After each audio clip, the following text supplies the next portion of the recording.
So today we're talking about the impossible, creating a game that everyone loves. In the case of Middle-earth Shadow of War, it wasn't exactly a love fest when it launched in 2017. The game's initial run was bogged down by microtransactions that made players feel like they were funding Sauron's war chest by themselves. But hey, a lot has changed since then, and the game is now more of a polished gem than it was at launch. Today, we're gonna take a deep dive into the story, the gameplay, and the unique features of Shadow of War to help you decide if it's still worth playing in 2024. So let's start with the story. Shadow of War continues the epic struggle of Talion, a ranger bonded with Celebrimbor, the elf who originally crafted the Rings of Power. Together, they're on a mission to take down Sauron and his orc-filled army. But, and it's a big but, don't expect this story to line up with Tolkien's lore. Imagine this game's story as a Tolkien adjacent, a spin-off set in an alternate Middle-earth. So, if you're a Tolkien purist, you might find some of the creative liberties a bit much. However, if you're a fan of the Lord of the Rings movies and you're just looking to hang out in a familiar fantasy world, Shadow of War still hits the spot. It offers moments of unexpected fan service, like cameos from some familiar characters. The storytelling is more action-packed than lore-heavy, but sometimes that's all you really need for a good time. And hey, who doesn't want to fight side by side with a few legendary figures from the movies? Moving on to the gameplay, which is where Shadow of War truly shines. If you've ever played Shadow of Mordor, you'll know the drill. This is an open-world action-adventure game heavy on the hack-and-slash, stealth and ranged combat. The game has grown quite a bit since then though. The map is massive with multiple regions, each with its own terrain, climate and ruling overlord waiting for you to dethrone them. You'll grow from lush forest to barren wastelands, keeping the game's exploration fresh. The combat though, that's the bread and butter here. It's fast-paced, brutal and pretty stylish. And if you know my videos, you know I like my combat. You can chain combos, unleash powerful executions, and even freeze or set fire to enemies. And let's not forget Talion's bow. This thing is a lifesaver, allowing you to pick off orcs from a distance or teleport kills straight into the action. At first, you might struggle a bit with the controls and Talion's reactions, but once you get the hang of it, you'll be slicing through orcs like a pro. And let's address the elephant in the room here, the Nemesis system. This is the game's standout feature that makes every playthrough unique. The Nemesis system randomly generates orcs, giving them their own personalities, strengths, weaknesses, and even grudges against you. Come on, maggot, let's see what you've got.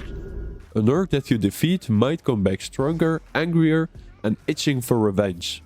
It's like the game is holding a grudge against you, and it's amazing. And then you have the whole recruitment aspect. You can actually recruit orcs into your army, helping you conquer regions, overthrow strongholds, and even assign your loyal followers to different tasks.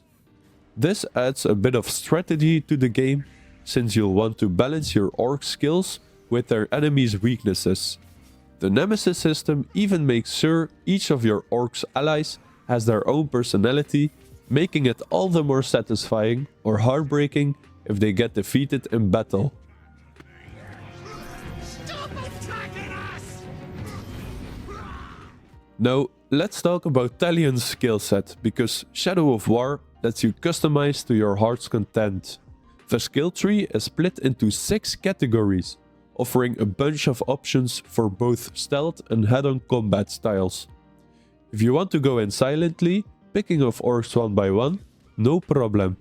Or maybe you're more of a chaotic warrior who likes to wait into the middle of the action and see how long you can survive. Shadow of War lets you do that too. And the best part is that each main skill has modifiers, so you can tweak your abilities even further. These mods let you experiment with different builds depending on your mood or the enemies you're facing. The game even allows you to unlock every single skill if you're willing to grind out some of these points, so there's no need to agonize over which skill to choose. For some players though, switching skills on the fly can feel a bit cumbersome. Every time you pause to adjust the skill loadout, it's a bit of an immersion break. But hey, some call it annoying, others call it adding depth. Alright, let's talk about the gear system. Shadow of War has a robust equipment system that lets you deck Talion out with swords, daggers, bows, armor, and much more. You can find gear by defeating captains or completing missions. And each piece of equipment comes with unique bonuses, like increased damage, faster health recovery, or extra resistance to specific attacks. You can also upgrade your gear, which lets you keep using your favorite items as you level up. And if that wasn't enough systems for you, there's also a gem system that lets you slot gems into your gears for extra perks. Want more stealth? Slot in a green gem. Want more damage? Go for red. The combinations here are endless, so if you're a fan of RPG mechanics, you'll find yourself experimenting with different builds. Plus, legendary gear sets come with set bonuses if you're able to collect matching pieces. It's a little grindy to get the best items, but for those who love a good loot system, it's pretty satisfying to complete. So let's weigh out the pros and cons, shall we? On the plus side, Shadow of War has a great combat system, fantastic orc personalities, and the Nemesis system that makes every playthrough feel fresh. The amount of customization in both skills and gear gives you plenty of options, and the game's world is big and filled with things to do. On the downside, the story can be a bit lacking for fans who want more lore accuracy. The targeting and camera issues, especially when you're swarmed, can be frustrating, and the skill loadout can interrupt the flow of battle. But let's be real, these issues are minor when you're cleaving through armies of orcs. It's a case of weighing the minor inconvenience against the sheer fun and replayability. Graphically, Shadow of War looks good, especially on ultra settings and with the more powerful hardware available now. The game's visuals hold up, and the different regions bring variety to the visuals. So, if you're picky about graphics, I'd say Shadow of War still meets the mark.